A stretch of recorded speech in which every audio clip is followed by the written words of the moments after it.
Hello， 大家好，欢迎来到我们的播客。今天我们要聊的是1994年上映的《精武英雄》啊。这个电影呢，其实我觉得是一个不仅在动作设计上面达到了一个巅峰啊，甚至在主题的深度上面也有很多可以聊的地方。没错没错，而且这部电影在功夫片的历史上面也是一部被人奉为教科书的这样的存在。那我们就直接开始吧。好，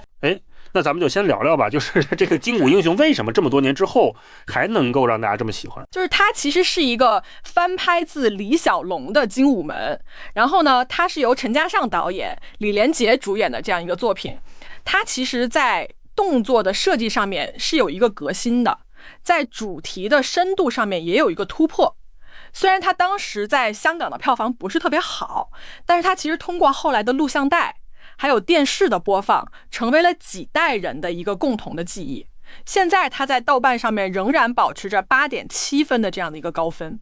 就说明它其实是有很持久的魅力的。对，那这个精武英雄到底讲了一个什么样的故事呢？这个故事呢，它是发生在民国初年，然后霍元甲他在上海创办了精武馆之后呢，被人设计害死。他的徒弟陈真就是我们的主角，他当时是在日本留学，他就回到上海想要查明真相。他首先就是去挑战了这个虹口道场，打败了这个芥川龙一。但是呢，他发现芥川龙一根本就不是杀害他师傅的凶手，他就开棺验尸，发现了霍元甲是被慢性毒药害死的这样的一个真相。哇，看来这个陈真真的是智勇双全呐。对啊，但是呢，这个事情呢就被日本的军方，就是藤田刚，他为了掩盖自己的这个阴谋，他就嫁祸给陈真。然后这个时候陈真的日本女朋友山田光子，她就出来作证，才帮陈真洗清了冤屈。但是呢，精武门却没办法接受光子，所以陈真就只能带着光子离开。但是最后呢，他还是在霍元甲的墓前跟这个传阅文夫有一场非常精彩的武学的交流。最后他也跟霍廷恩，就是他们师兄弟俩一起揭穿了这个藤田刚的阴谋，手刃了仇人，为自己的师傅报了仇。 OK， 那就是说这个精武英雄它在主题的表达上面有哪些地方是让你觉得很印象很深刻的？就是他没有把它局限在一个简单的民族仇恨上面。就是陈真他其实是有在日本留学的这样的经历的，而且他是去学工业技术，他是想要走一个实业救国的这样的道路。然后包括他在整个电影里面其实是非常理性的一个思维，就包括他坚持要用科学的方法来验尸，包括他学习了西洋拳术之后，他要把这个西洋拳术融合到中国的武术当中。所以他其实是一个很开放的一个心态。对，他这个人物就显得特别有时代的前瞻性。没错没错没错。然后包括里面还有很多就是很有深意的这种，比如传阅文夫他其实就点出来了，武术更重要的是修心而不是杀人。包括陈真他最后也说了嘛，就是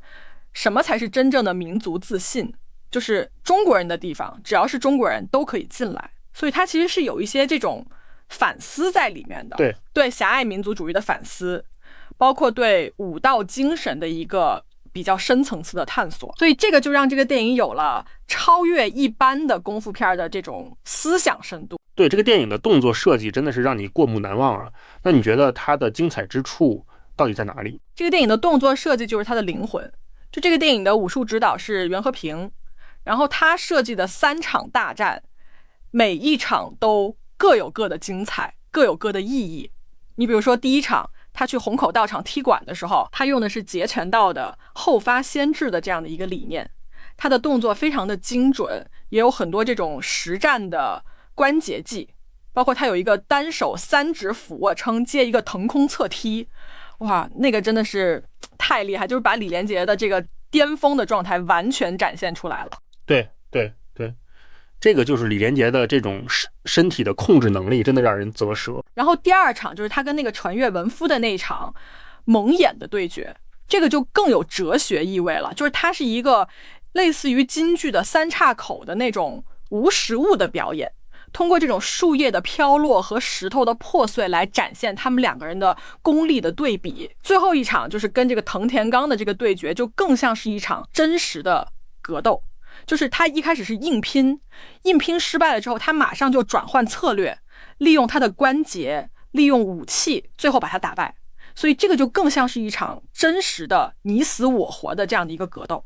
所以他这个里面的每一招每一式都不是多余的，都是为了推动剧情的。所以这个就是为什么这个打戏会让你觉得这么难忘。对，这个电影里面的人物塑造真的也非常的鲜明。那你觉得这些角色它的特点到底在哪里？就是李连杰的这个陈真，他就不再是一个愤怒的符号，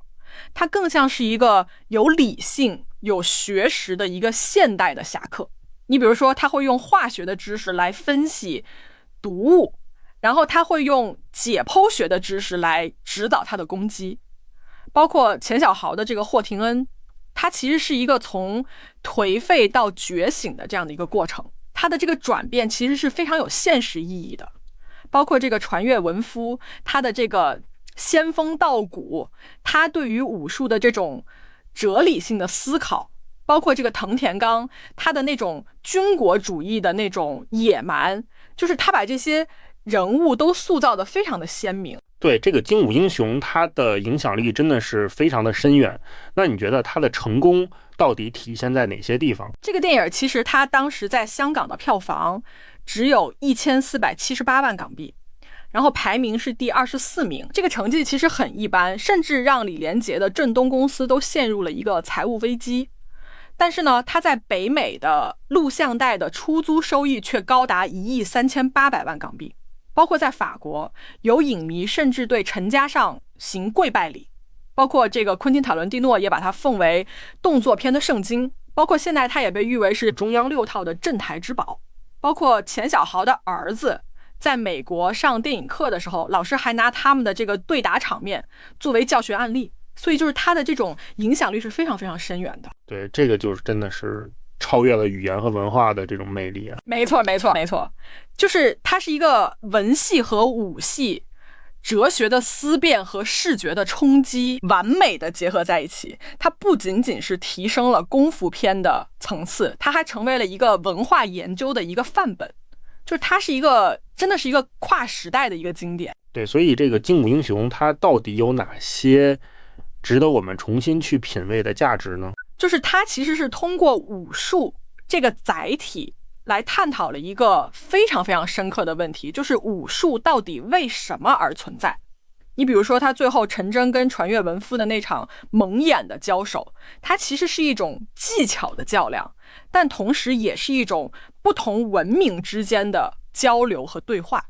然后包括在现在这样的一个 AI 都可以取代五指的这样的一个时代里面，它其实这种通过肉身来探索人类极限的这种精神就更加的难能可贵。所以我觉得这也是为什么功夫片可以成为我们留给世界的一个独特的遗产。 OK， 对，行吧，那就是今天我们跟大家聊了这个精武英雄，从他的动作设计到他的主题的深度，到他的人物的塑造，到他的跨时代的影响力，确实这个电影真的是让人越聊越觉得配。以上就是这期播客的全部内容啦，然后感谢大家的收听，咱们下期再见，拜拜。